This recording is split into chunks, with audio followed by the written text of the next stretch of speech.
All right, we're at Rogue HQ, and one of the questions that we get all the time is how to trim the SR1 so that it fits right for you.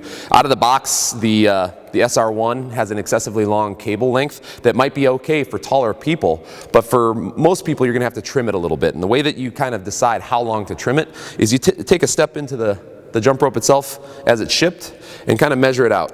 So with 1 foot in, you're going to pull the cable taut and see where it lands on your body.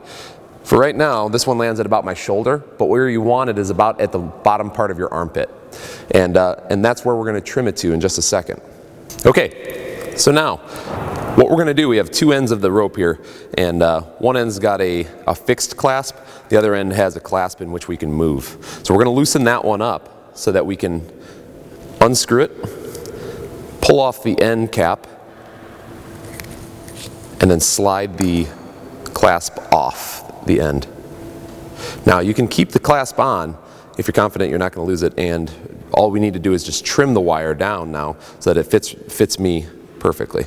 So what I'm going to do is I'm going to hold the 2 ends, step into the bottom of the rope, and try to line it up so that I know exactly where I want to trim it without being too excessive with my trimming here.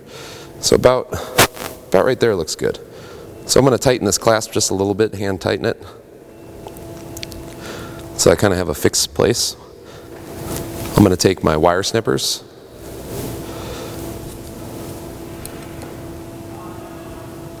and I'm going to clip the jump rope and then reposition the end cap. That way I don't get scratched by the cable. I'm ready to roll. I'm going to tighten down the nut and make sure that it's going to work.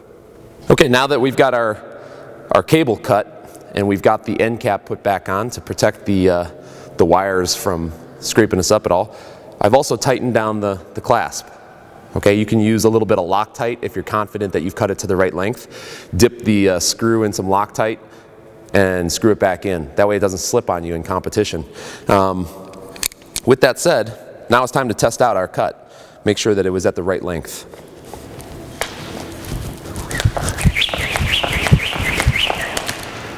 Pretty good. And one of the things that you're going to want to listen for is whether the jump rope slaps out in front of you. That's going to cause it to bounce, and maybe you can trip up a little bit easier on it. If it swings and never touches the ground, that may be just a little bit too short. When you're really proficient at double unders, that's kind of ideal, is that you don't want the jump rope to touch the floor, but you don't want it to be too short. That's how we cut the SR1 jump rope.